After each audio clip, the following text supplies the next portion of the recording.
따라하세요. 영적 전쟁. 영적 전쟁. 한 번 더. 영적 전쟁. 바울이 말입니다. 감옥 안에서 옥중서신이라는 서신을 썼어요. 에베소서, 빌립보서, 골로새서, 빌레몬서. 감옥 안에서 글을 쓸 때의 저자의 마음이 어땠을까 생각해요. 감옥 안에서 고통을 당하면서 나를 위해서 기도하고 있는 그 수많은 성도들을 바라보면서 복음을 위해서 일하다가 감옥에 갇힌 바울이 옥중 안에서 지금 이 서신을 쓰는 거예요. 그 바울의 마음이 어떤 마음이었겠냐. 그러면서 오늘 10절에 첫 마디가 이렇게 말합니다. 따라하십시다. 끝으로. 이제 마지막 쓰는 거예요. 마지막을 쓸 때는 자기의 가지고 있는 사상, 가지고 있는 사고, 가지고 있는 자기 안에 있는 가장 중요한 것을 이야기하고 있는 거예요. 그 핵심이 뭐냐? 따라하세요. 영적 전쟁이다. 아멘. 영적 전쟁이다.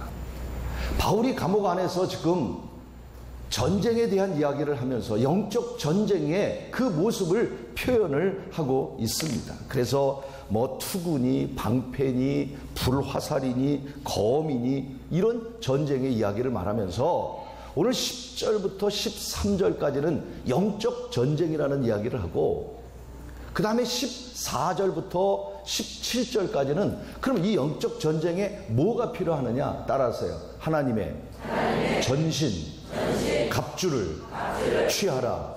할렐루야. 영적 전쟁에서 싸우려면 우리가 무장하지 않으면 우리가 영적 전쟁에서 이길 수가 없어요.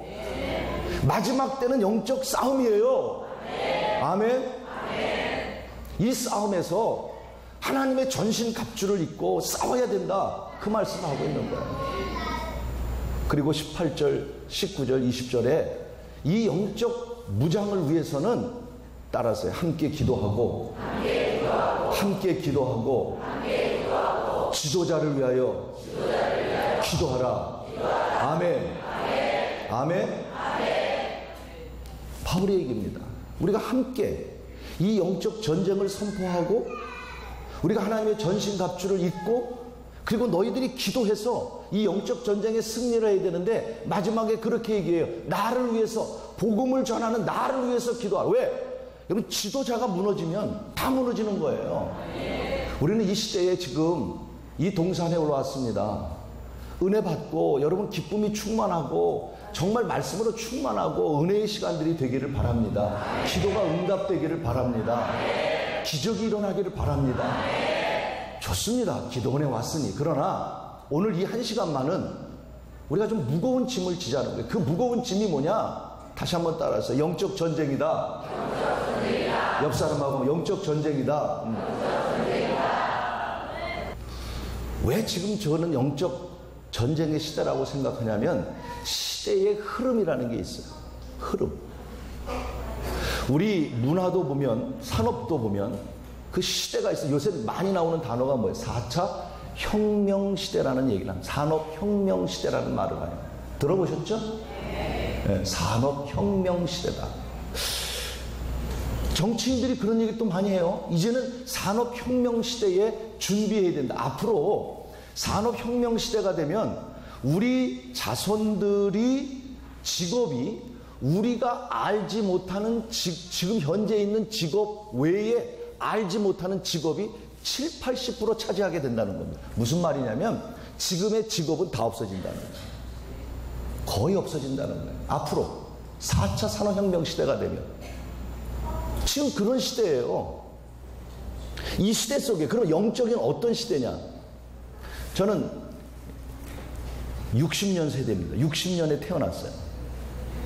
제가 60년 세대는 어떤 세대냐고 판단하냐면 그때는 우리가 은혜 받고 부흥의 시대였어요. 부흥의 시대.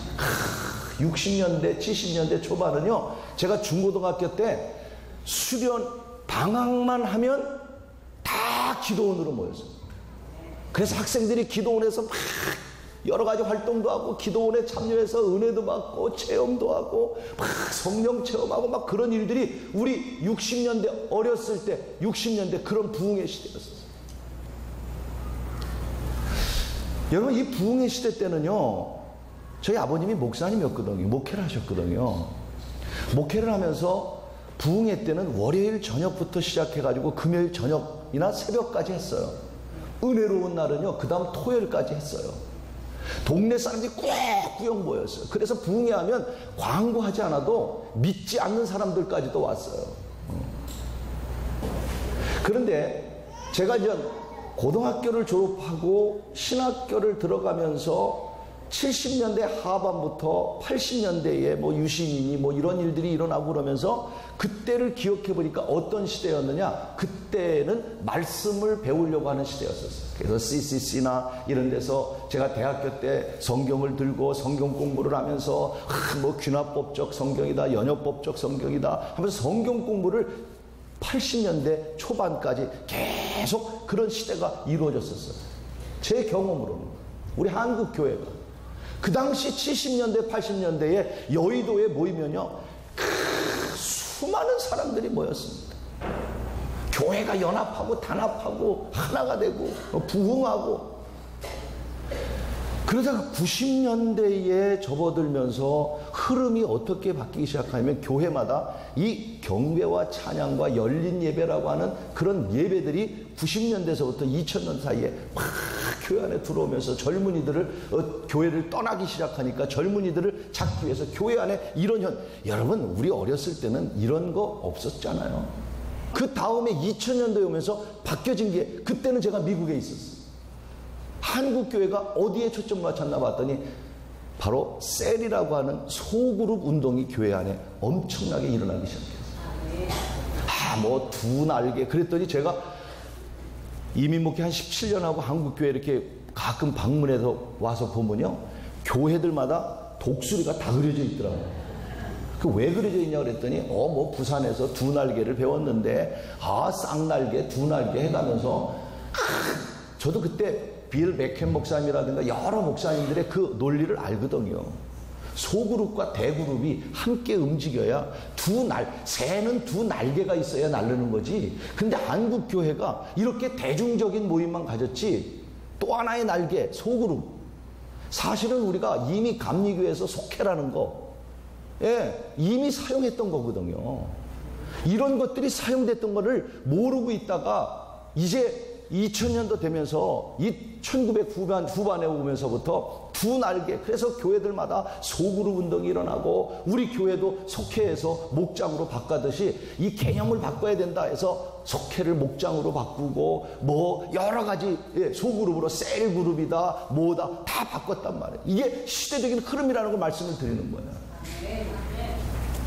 그러면 이 소그룹의 시대가 지나고 난 다음에 지금은 어떤 시대가 왔을까?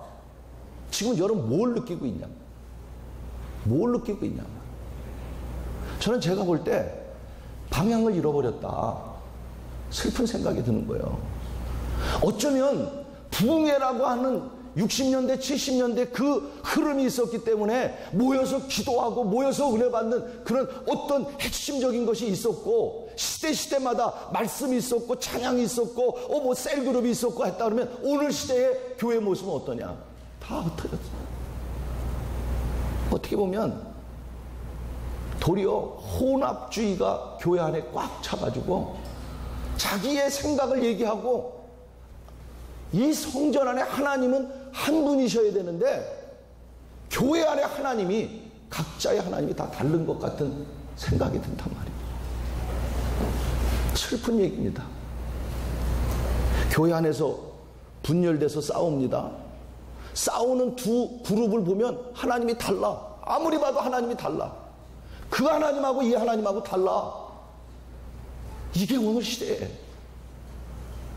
저는 그걸 가리켜서 오늘 뭐라고 말하고 싶으냐? 따라하세요. 영적 전쟁이다. 아멘. 아멘. 그렇지 않은가요? 오늘 이 시간 영적 전쟁의 시대가 아닌가요? 전쟁에는 우리가 즐길 때가 아니에요. 전쟁에는 우리가 지금 밥 먹고 있을 때가 아니에요.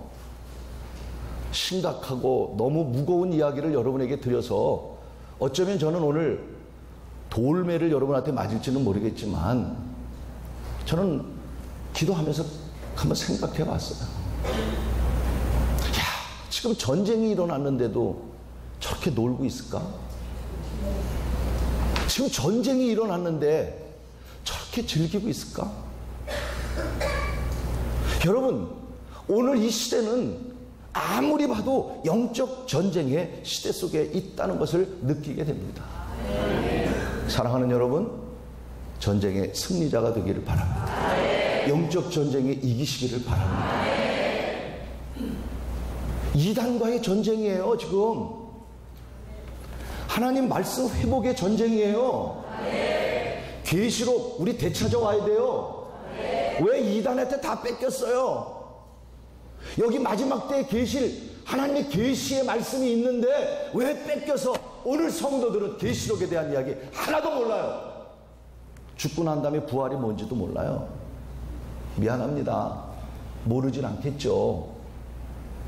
어떻게 육체적인 영생인지 영혼의 영생인지 천년왕국이 뭔지 7년 환란이 무엇인지 마지막 때 적그리스도가 누구인지 모릅니다. 지금 무슨 시대라고요? 영적 전쟁 시대인데 전쟁 시대에 우리가 깨닫지 못한다면 전쟁 시대에 우리가 알지 못한다면 되겠냐 말이에요. 다시 오늘 우리가 이 시간 영적 전쟁의 시대라는 것을 깨닫고 우리도 이렇게 선포해야 됩니다. 따라하십시다. 마귀야. 영적 전쟁. 싸우자. 내가 예수의 이름으로 이길 것이다. 아멘. 여러분, 영적 전쟁을 선포하고 싸우면 우리는 예수로 인하여 승리할 줄로 믿습니다. 가정 안에 여러분 질병이 오는 것도 어떻게 보면 영적인 전쟁이에요. 질병을 통해서 나로 하여금 하나님을 잘 못 섬기게 하는 거예요. 아니에요. 영적 전쟁에서 질병도 이기시길 바랍니다. 이기시길 바랍니다. 가정 안에서도 오늘 영적 전쟁이 일어나고 있단 말이에요. 오늘 여러분 정신을 바짝 차리고 우리 영적 전쟁에서 이겨야 될 줄로 믿습니다. 자, 우리 한국교회 시대를 제가 말씀드렸어요. 그러면 세계 한국 교회사적인 흐름은 어떻게 흘러갔느냐? 그것을 우리는 물결이라고 표현했어요. 신학적으로 물결, 웨이브라고 그랬어요. 웨이브, 물결. 그래서 첫째로 이 제1 물결이 있었는데 이거는 18세기의 오순절 운동이라고 그랬어요. 1800년도 오순절. 그래서 1800년도에는요 오순절 초대교회에 있었던 역사들이 영국과 미국의 엄청난 그 물결을 이루면서 교회가 성장하고 성도들이 생명을 거는 일들이 여기저기서 나타나는 거예요. 그게 제1 물결이에요. 그러다가 이런 지나친 이런 성령 오순절 운동으로 일어나면서 이 운동의 역량이 19세기로 넘어가면서 제2의 물결, 그 세컨드 웨이브, 두 번째 물결이 일어났어요. 그게 뭐냐면 은사운동이에요. 은사운동. 이 은사운동으로 인해서 영적 대각성 운동이 영국과 미국의 엄청난 영적 대각성 운동이 일어난 거예요. 그때 우리 한국도 영향을 조금 받았죠.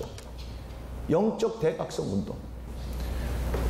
그러다가 이제 3차로 옵니다. 제3의 물결이 일어나면서 성령 운동이 저 미국의 우리가 잘 아는 그 피터 와그너라고 하는 우리가 신학교 때 너무 많이 들었죠. 그분의 역량과 그 시대에 성령 운동이 일어나면서 많은 은사 속에서 교회 부흥의 운동이 일어나기 시작했어요. 할렐루야. 이곳에 피터 와그너 박사님이 세상을 몇 년 전에 떠나셨는데 이분이 신사도 운동인가 이런 운동을 하면서 정말이 그렇게 아름답지 못했어요. 그러나 그 피터 와그너 풀러 신학교의 피터 와그너 박사가 그 당시에 교회 성장과 성령의 1물결과 2물결의 그런 단점들을 잘 보완시켜서 성령 운동을 한 것이 어쨌든 제3의 물결이라는 거예요. 그런데 오늘 이 시대는 어떤 시대냐? 오늘 여러분 이거 하나 깨닫고 가자는 거예요. 우리가 오늘 이 시대는 따라하세요.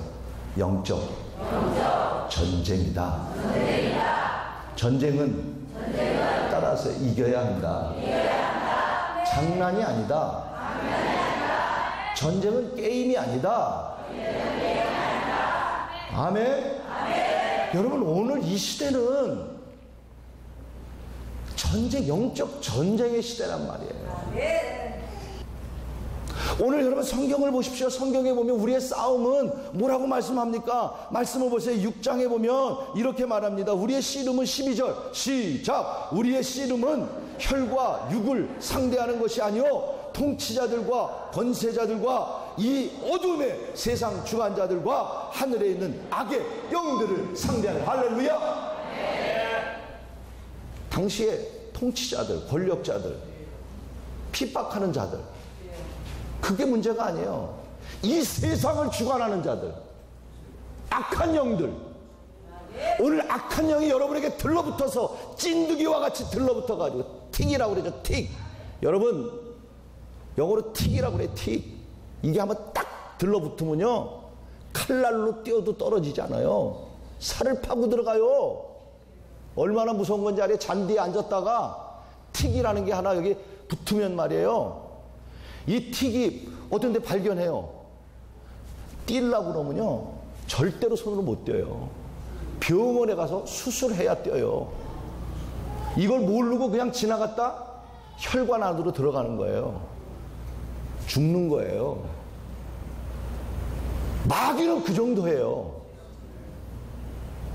그런데 우리는 이 영적 싸움의 이 시대, 오늘 흐름이 이 시대 속에 있는데, 오늘 이단과의 싸움이 영적 싸움 속에 있는데 적을 알지 못하고 있어요.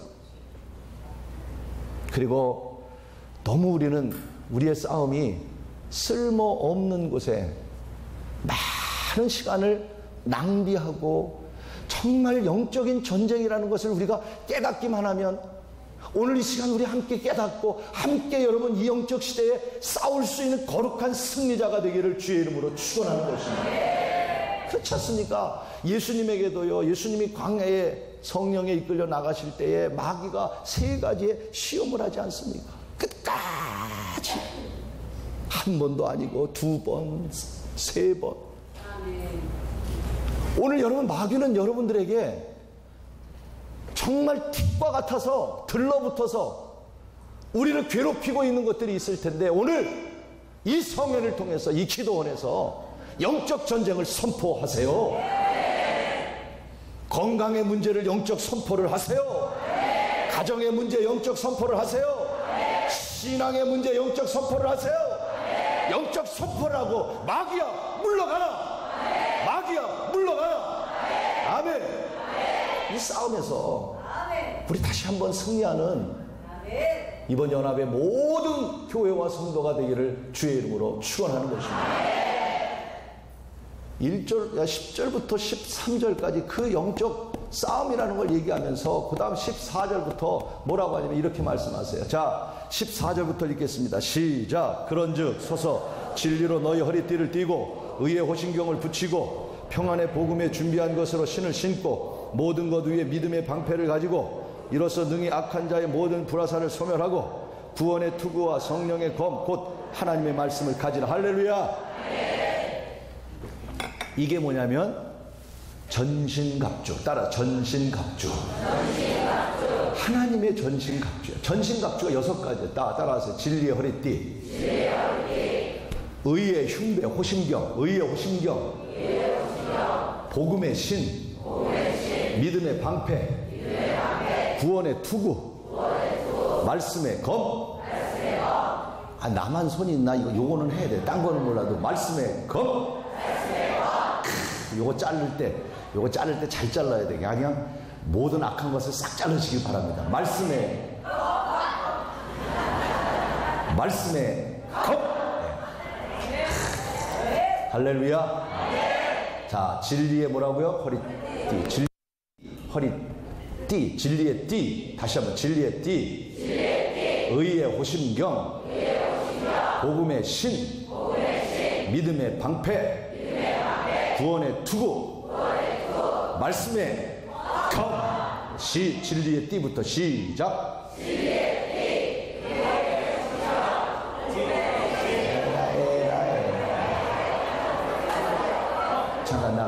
옆 사람에게 그래가지고 영적 전쟁에 폭도 이기겠다.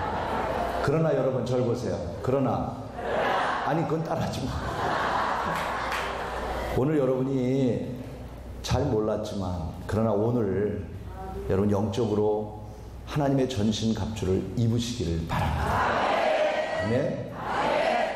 우리는 이거 에베소서 6장 수없이 교회 다니는 사람 수없이 들었을 거예요. 오늘 내가 우리 사회자가 성경 읽을 때 에휴 또 그 얘기 하려나 보다 이런 사람도 있을 거고 너무 많이 들었으니까. 그런데 6가지 외우려니까 못 외우잖아. 그게 뭔지를 알아야지. 그게 중요한 거예요. 하나님의 6가지 전신갑주가 무슨 뜻인지를 깨달아야 돼요. 아멘. 다시 한번 따라해. 진리의 허리띠, 의의 호심경, 복음의 신, 믿음의 방패, 구원의 투구, 말씀의 컵. 다시 한번 말씀의 컵. 최후 승리는 말씀이에요. 예수님이 시험을 당하시다가 말씀으로 이기셨어요. 말씀대로 이루어주세요. 말씀, 여러분 하나님의 말씀은 약속이에요. 아멘. 근데 가장 우리 기독교인의 약점이 뭐냐? 말씀이 없어요. 이거 깨달아야 돼요. 그래서 제가 강조드리는 거예요. 자, 좀 시간을 정돈하기 위해서 우리 한번 하나하나 좀 잠깐 생각해 봅시다. 진리의 허리띠가 뭘까? 진리의 띠가 뭘까? 우리가 일반적으로 진리라고 말하면 해석을 말씀으로 해석합니다. 진리가 자유케 하리라. 진리가 너를 자유케. 진리는 말씀이다. 그런데 이 진리는 이미 6번째 말씀의 검이 있습니다. 그러니까 바울이 감옥 안에서 진리의 띠라고 말해도 이 띠는요 굉장히 중요해요. 예. 특별히 유대인들에게는 띠라고 그러면 무슨 의미인지를 알아요. 왜냐면 우리는 복장이 이렇게 띠를 두르게 돼 있잖아요. 근데 요새 젊은이들 보면, 저도 지난주에 우리 교회 이 복장 입고 제가 설교를 했는데 청바지를 입고 제가 설교를 했어요. 뭐 좀 내느냐고 이 혁띠를 안 했어요. 그때 자꾸 나오더라고 이게. 그나마 허리가 맞았으니까 안 내려가지. 그러나 유대인들이 입는 옷은 통짜예요. 전쟁에 나가는데 만약 띠를 띄우지 않으면 전쟁에서 이건 거치장스러워서 이길 수가 없어요. 그래서 그 띠라는 얘기를 한 거예요. 근데 그 띠라고 하는 말의 영어를 보니까 뭐라고 써있냐면 truth, 진리의 띠는요 truth, 진실이라고 얘기해서 진실. 저는 그렇게 해석하고 싶어요. 뭐냐면 영적 전쟁에 우리가 승리하려면 제일 첫째는 뭐가 있어야 되냐면, 따라하세요. 진실합시다.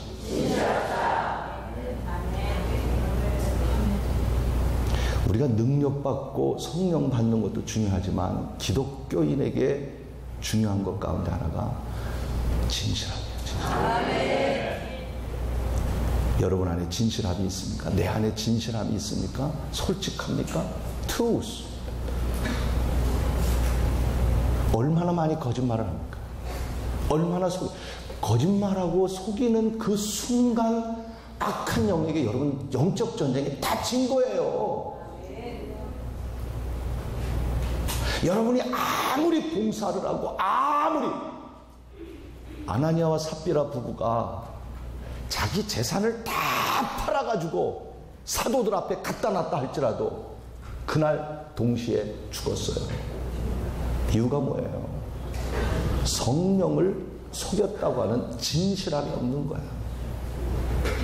오늘 우리 신앙 속에서 제일 첫째 우리에게 있어야 될 것은 뭐냐면 신실함이고 진실함. 우리는 다 죄인이죠. 맞습니다. 죄인입니다. 죄 가운데 삽니다. 그러나 크리스찬으로서 솔직해야 되는데 얼마나 많이 거짓말을 많이 하는지. 여러분 계시록에 보세요. 거짓말하면 천국 못 간다고 그랬어요. 수없이 거짓말합니다. 얼마나 거짓말을 하냐면요, 통계를 내보니까 작은 거짓말이지만 살다 보면 그럴 수 있어요. 저도 그럴 때가 있고요. 그런데 습관이 돼버렸습니다. 속과 겉, 바리새인입니다. 겉과 속이 다릅니다. 아우, 앞에서는 뭐 존경하면서 뒤에서는 그냥 뭐 얼마나 일을, 그럴 바에는 앞에서도 그 정도는 아니지만 얼마나 여러분 우리가 거짓말을 많이 하는지 아세요? 진실하지 못한지 아세요? 아니, 여러분 말고 날 두고 하는 거예요. 그럴 때마다 괴로워. 그럴 때마다 나는 지는 거야. 진실하지 못할 때마다 영적 전쟁에 지는 거예요. 여러분, 작은 거짓말. 지난번에도 친구 목사님하고 삼산동에서 만나기로 했어요. 근데 제가 좀 늦게 출발을 했더니 전화가 왔어요. 아직 안 와? 어디쯤 와?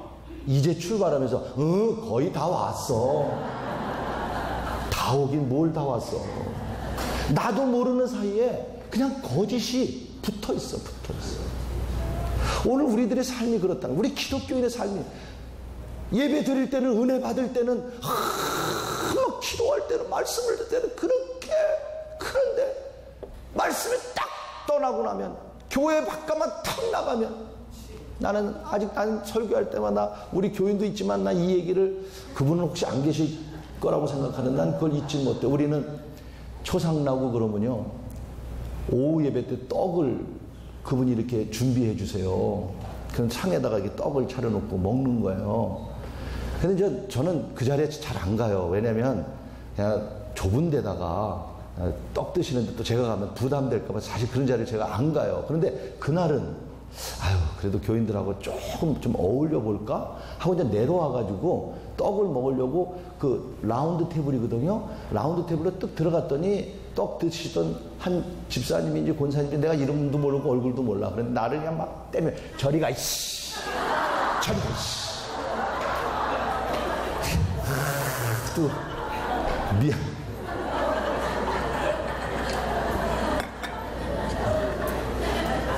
그래서 제가 우리 여성교회에다도 떡을 차릴 때 테이블을 4개 5개 하지 말고, 정말 이성을 가진 사람들은 치사해서 그 자리에 안 간다. 진짜. 아니 진짜로 그거 떡 먹으려고 싸우면서까지 그 자리에 안 간다. 그러니까 떡을 적게 놓더라도 10테이블 이상은 놔라. 그래야 좀 점잖은 사람 가서 하나 먹지. 웬만한 사람 거기서 전쟁이더라. 뭐 꼭 거기에 맞는 비유는 아닙니다만은, 오늘 여러분 진실한 허리띠를 뛰는 영적 전쟁의 군인들이 되기를 축복합니다. 따라하세요. 나만 진실해지면 세상은 더 진실해진다. 아멘. 두 번째, 간단하게 말씀드릴게요. 두 번째 뭐예요? 의의 호신경, righteousness. 의. 우리는 정직하게 살라는, 의롭게 살라는 거예요. 우리는 의인은 아닙니다. 죄인입니다. 의인이라고 말할 때 이 의인은 칭의, 예수 그리스도를 통해서 우리가 의롭게 여겨지는 것이죠. 그 의로움으로 우리는 하나님의 자녀가 되는 줄로 믿습니다. 맞습니다. 근데 그 의만 강조하다 보니까 우리의 삶 속에의 이 정의로움이 사라져버렸단 말이에요. 정의가 없는 세상이 돼버렸어요. 그 법을 안 지켜, 질서를 안 지켜. 그럼 질서를 지켜야 돼요. 여러분, 작은 법이라도 우리가 온전하게 지킬 수는 없지만, 완전하게 지킬 수는 없지만, 아멘? 좀 정의롭게 살아가는 의의 호신경으로 준비되시기를 바랍니다. 아멘? 그 다음에 뭐야? 복음의 신이라고 해서 복음의 신. 복음의 신은 이 복음이라고 하는 것이 무엇인지를 확신을 우리는 가져야 합니다. 복음은 좋은 소식입니다. 여러분 개인에게도 복음이 있어요. 오늘 병든 사람에게 복음은 뭐예요? 내 병이 치료되는 거예요. 그것도 복음이에요. 그러나 이 진정한 복음은 뭐냐면, 요한복음 3장 16절, 하나님이 세상을 이처럼 사랑하사 독생자를 주셨으니 이는 저를 믿는 자마다 멸망치 않고 영생을 얻게 하려 하십니다. 믿는 자마다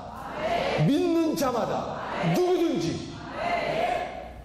오늘 여러분 이 위대한 복음, 이 복음의 확신을 우리가 가져야 되고 복음의 일꾼이 되어서 복음의 신을 신고 복음의 증인으로 살아가기를 축원하는 것입니다. 마지막 우리의 영적 전쟁에 입어야 될 세 번째 갑옷이 뭐냐면 복음의 신이에요. 복음에 대한 확신이에요. 확신.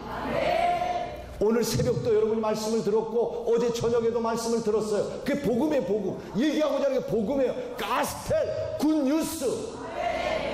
아멘. 오늘 우리 안에 복음이 있냐는 거예요. 아멘. 여러분, 주일학교 아이들에게도 복음을 심지 않으면, 그들이 복음으로 깨닫지 않으면 천국 못 갑니다. 그러니까 주일학교 선생님의 사명이 얼마나 큰 줄 알아야 돼요. 어린아이들에게도 복음을 가르치지 않으면, 여러분, 그 어린아이가 복음을 선생님들이 가르치지 않으면 구원 난 못 받는다고 생각하는 사람이 언제 어디 성경에 어린아이는 봐준다고 그랬어. 천국에 예수가 누군지를 알고 복음이 뭔지를 알고. 오늘 청년들도 마찬가지입니다. 아니, 오늘 우리도 마찬가지입니다. 우리 복음의 신을 단단히 매신으시기를 바랍니다. 그 복음, 그래서 그 복음의 확신이 생기면 전하지 않을 수 없는 거예요. 그 사람이 복음의 확신이 있느냐 없느냐, 그건 이유는 간단한 겁니다. 얼만큼 복음에 대한 열정이 있는가, 복음을 전하고 싶어 하는 그 마음이 우리 안에 있는가 하는 것입니다. 여러분, 어떤 상황 속에서도 복음을 증거하며 살아가야 될 줄로 믿습니다. 여러분, 식당에 가서도 앉아있을 때 혹시 누가 복음을 전할 사람은 없는가? 왜? 복음이 너무 소중하니까. 누구든지 믿기만 하면 구원 받는 거니까. 여러분, 복음에 놀라운 일들이 있는 거란 말이죠. 아멘. 자랑은 아니지만 저도 식당에 가서 얼마 전에도 우리 전체 우리 사회봉사하고 회식을 하는데 이렇게 보니까 낮인데 두 분이 와서 술 한잔 놓고서 식사하고 계시더라고. 그런데 우리 단체팀이 수박을 탁 썰어서 먹는데 눈치를 보니까 먹고 싶어가지고 이렇게 쳐다보더라고요. 저는 눈치가 8단이거든요. 8단. 그래서 얼른 제가 수박 자르는 분에게 잘라다가 이렇게 전해라. 저기 계신 목사님이 드린다고 그래라. 아무 말도 하지 마. 그럼 목사라는 말에, 그 말에 무슨 뜻인지 그들은 알아. 복음을 안 전해도 복음은 능력이 있는 거야. 이런 마음과 이런 열정이 복음의 신을 신고 마지막 때 너희는 가서 모든 백성의 제자를 삼으라고 하신 말씀대로 오직 성령이 너희에게 임하시면 너희가 권능을 받고 예루살렘과 온 유다와 사마리아 땅끝까지 내 증인이 되리라. 증인이 되리라. 아멘. 그런 복음의 확신 속에 살아가요. 네 번째, 믿음의 방패. 믿음이 이기, 한번 불러볼까요? 믿음이 이기네. 오 예수를 믿음이 온 세상이 이기네. 주 믿는 사람, 주 믿는 사람 일어나 다 힘을 합하여 이 세상 모든 마귀를, 이 세상 모든 마귀를 다쳐서 멸하세. 아멘. 저 앞에 오는, 저 앞에 오는 적군을 다 싸워 이겨서 오른손 들고 주 예수 믿는 힘으로 온 세상 이기네. 믿음이 이기네.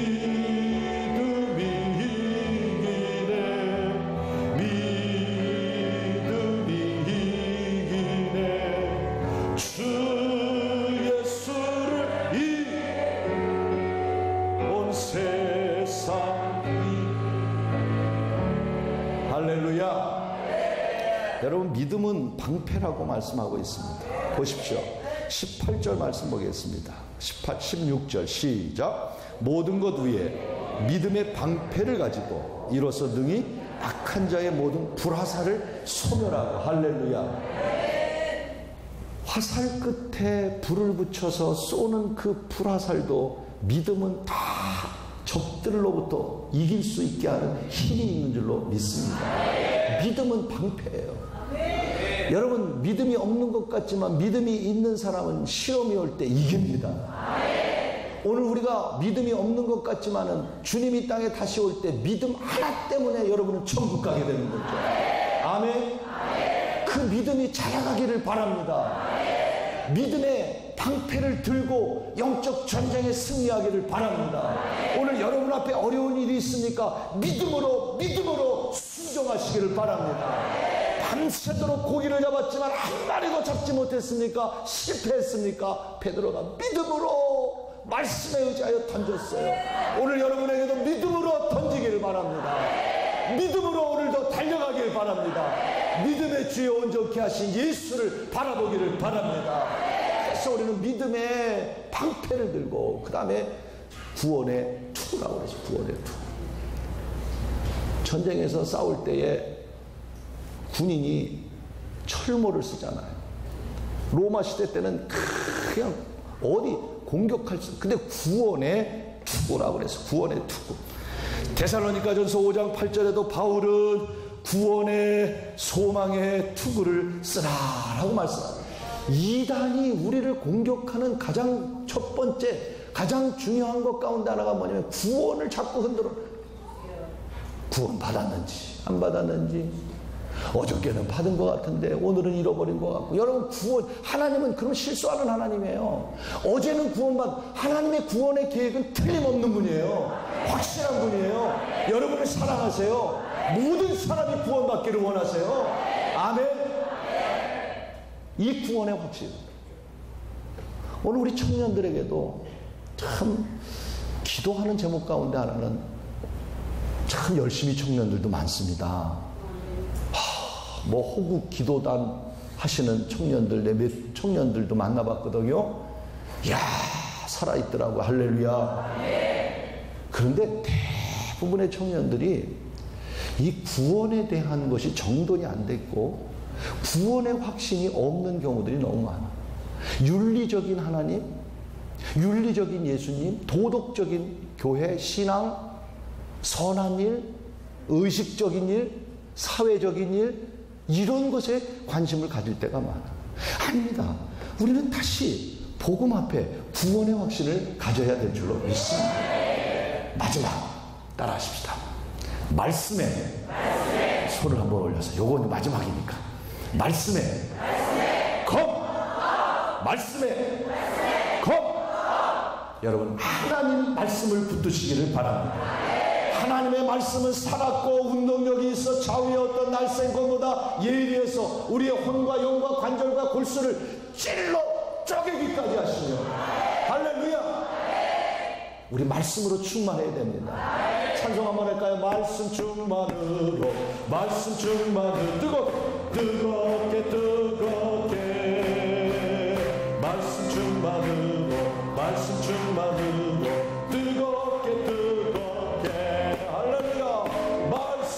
충만으로 능력받아 주 뜻대로 살아가리라. 말씀 충만으로 능력받아 주의 일하리라. 주의 일하리라. 주의 일하리라. 예수님도 광야에서 시험 나갈 때 말씀으로 이겼다고 그랬잖아요. 우리가 이길 수 있는 게 뭐냐?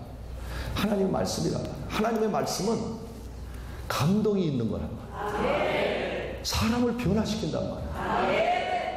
하나님의 말씀은 우리에게 소망을 주신단 말이야.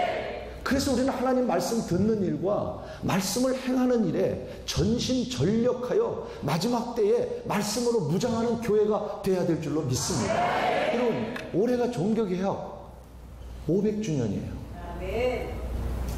종종 어떤 신학자들은 500주년이라는 말을 쓰지 말자, 500회라는 말을 쓰자, 이런 말을 해요. 무슨 뜻이냐?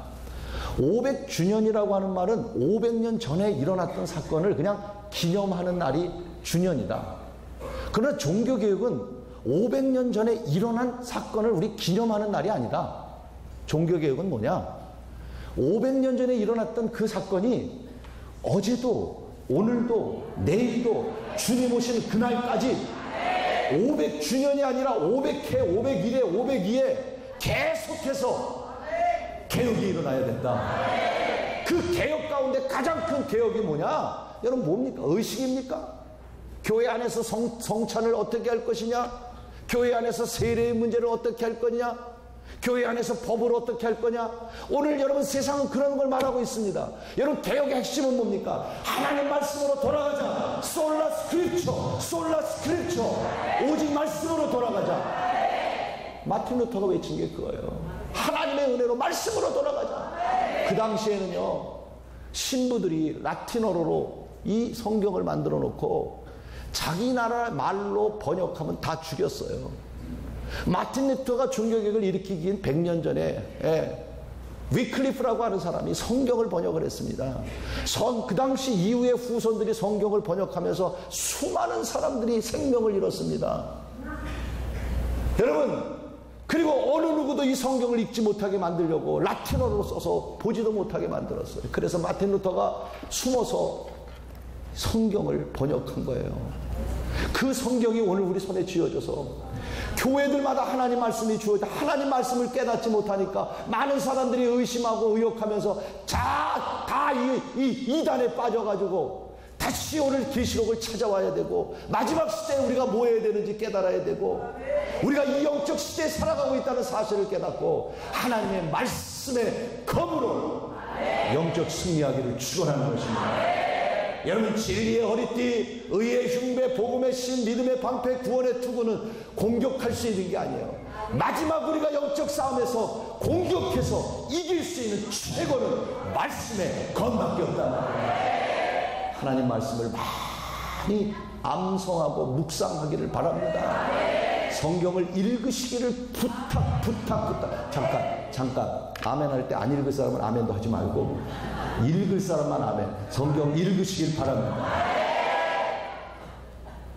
다시 우리는 하나님 말씀으로 돌아가야 합니다. 저는 오늘 좀 여러분에게 무거운 얘기를 드렸는지 모릅니다. 하지만 오늘 이 시대가 영적 전쟁의 시대라는 거 우리 다시 깨달을 수 있기를 주의 이름으로 축원합니다. 우리 이 영적 전쟁에 하나님의 전신갑주를 입지 않으면 우리는 이 영적 전쟁에 승리할 수 없습니다. 결코 전쟁은 게임이 아니에요. 실패하면 안 돼요. 지면 안 돼요. 이겨야 돼요. 더군다나 영적 싸움에 적 그리스도는요, 우는 사자와 같이 두루 다니며 삼킬 자를 찾고 있고 어떤 누구든지 택한 자라도 넘겨뜨리려고 하는 이때에 저와 여러분 다시 하나님의 전신갑주를 입고 영적 싸움의 승리자가 되기를 주의 이름으로 축원합니다. 그러기 위해서는 오늘 결론적인 얘기입니다. 18절 말씀 결론 말씀드립니다. 18절 시작. 모든 투구와 성령 안에서 기도하고 이를 위하여 깨어 구하기를 항상 힘쓰며 여러 성도들을 위하여 구하라. 할렐루야. 여러분 깨어나시기를 바랍니다. 오늘 이 시간 깨어나시기를 바랍니다. 하나님 앞에 성령 안에서 부르짖으시길 바랍니다. 성도들을 위하여 부르짖으시길 바랍니다. 여러분 어려운 영적 전쟁입니다. 여러분 주변에 성도들을 위해서 기도할 내용이 많단 말이에요. 그 다음 중요한 건 19절이에요. 19절 시작. 또 나를 위하여 구할 것은 내게 말씀을 주사 나로 입을 열어 복음의 비밀을 담대히 알리게 하옵소서 할 것. 할렐루야. 여러분 영적 전쟁에 필요한 게 누구라고요? 지도자라고요. 바울이 얘기하잖아요. 나를 위해서 기도해라. 내가 복음을 전해야 되겠는데 담대하게 복음을 전할 수 있게 기도해라. 여러분 교회마다 강단마다 하나님의 말씀이 선포되는 날이 오기를 바랍니다. 강단은 장난하는 곳이 아니지 않습니까? 강단에서 하나님 말씀이 다시 선포되고 회복되는 놀라운 이 시대에 오늘 바울이 그렇게 말하는 내가 담대히 복음을 전할 수 있게 해달라. 여러분 교회의 목사님들이 살면 지도자가 살면 교회는 살 수 있습니다. 다시 영적 전쟁을 우리는 선포해야 됩니다. 오늘 여러분을 괴롭히는 모든 것들 선포하십시오. 오늘 이 시간 선포하십시오. 그리고 나사렛 예수의 이름으로 이기시기를 바랍니다. 그러기 위해서는 진리의 의의 복음의 믿음의 구원의 말씀에 모에 허리띠 호심경 신 방패 투구 말씀에 겁 다시 한번 말씀에 겁 설교 끝.